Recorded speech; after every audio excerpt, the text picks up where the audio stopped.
क़यामत के दिन अल्लाह ताला अपने बंदों से सवाल पूछेगा। और कुर्बान जाए मेरे नबी पाक अलैहिस्सलाम ने फरमाया हाँ वो पूछेगा। और जब तक 5 चीजों का तुम जवाब नहीं दोगे तुम्हें कदम नहीं उठाने देगा।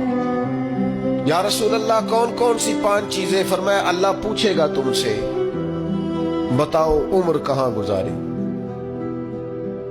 बोलो मैंने जिंदगी दी, सेहत दी, आफियत दी, कहां कहां बिता के आए वक्त। और इसी पर दूसरा सवाल ये करेगा मालिक कि उम्र का बेहतरीन हिस्सा था जवानी का, जब थकावटें नहीं होती थी, जब खड़ा रहा जा सकता था, मेहनत मुशक्कत जद्दोजहद हो सकती, वो बेहतरीन हिस्सा जवानी का कहां गुजारा। तीसरा सवाल मालिक करेगा बताओ ना माल कहां से कमाया।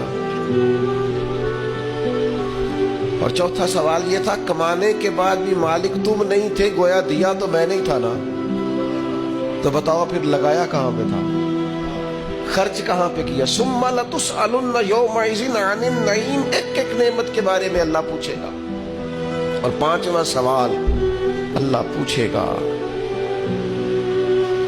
बताओ जो तुम जानते थे तुमने उस पर अमल कितना किया, जिसका तुम्हें पता था, जिसका तुम्हें शऊर था उस पर। तो अल्लाह सवाल पूछेगा। अब ये क्यों सवाल होंगे वो कुए क़यामत में, ये क्यों पूछा जाएगा कि क़यामत के दिन की जज़ा सज़ा का खौफ हो बंदे पर। इस्लाम वैसे अपने मानने वालों को बेखौफ रखता है, ला खौफुन अलैहिम वला हुम यहज़नून। अल्लाह के दोस्तों को खौफ गम नहीं होता। एक गम तुम अपने अंदर रखो कि तुम्हें क़यामत के दिन पूछा जाएगा, इसका खौफ पैदा करो। और ये खौफ मालिक को इतना पसंद है, फरमाया वलिमन खाफा मकाम रब्बिही जन्नतान, जो अल्लाह के सामने खड़े होने से डरेगा अल्लाह उसे 2 जन्नतें अता फरमाएगा।